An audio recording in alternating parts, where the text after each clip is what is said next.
Sidang perdana perceraian antara Puput dan Dodi Sudrajat digelar Senin, tanggal 21 Maret tahun 2022. Keduanya kompak tak hadir di sidang hari ini. Rumah tangga Dodi Sudrajat dan Puput kini di ujung tanduk. Ayah Vanessa Angel itu telah resmi digugat cerai Puput pada tanggal 14 Maret tahun 2022 lalu. Proses perceraian keduanya kini terus bergulir. Tepat hari ini Senin, tanggal 21 Maret tahun 2022, sidang pertama terkait gugatan cerai Puput terhadap Dodi Sudrajat digelar di Pengadilan Agama Jakarta Pusat. Sayangnya, sidang hari ini terpaksa ditunda lantaran tidak hadirnya Puput dan Dodi Sudrajat. Ya, keduanya kompak berhalangan hadir karena memiliki urusan masing-masing.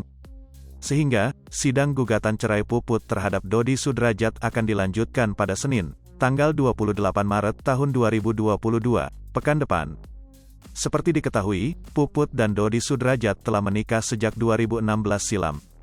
Dari pernikahan selama 6 tahun, pasangan yang selalu terlihat mesra ini dikaruniai seorang anak. Lantas, apa alasan Puput menggugat cerai Dodi Sudrajat? Diungkap kuasa hukum Puput, alasan kliennya meminta cerai lantaran Dodi Sudrajat sudah tak memberikan nafkah. Nafkah, salah satu alasannya, kata Abdul Khodir Batubara, kuasa hukum Puput, dikutip dari Kompas.com.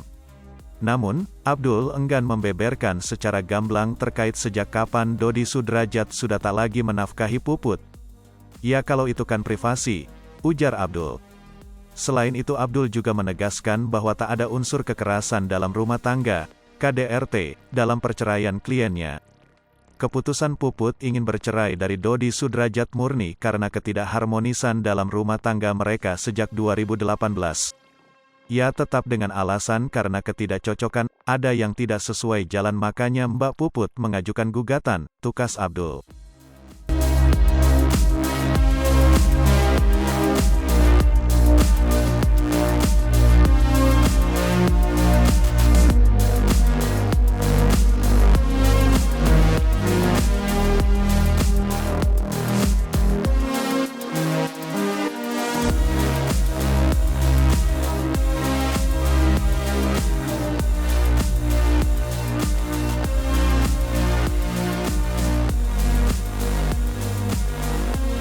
Hai pemirsa Sri Puput TV, jangan lupa komen, like, dan subscribe, serta tonton terus berita-berita terupdate lainnya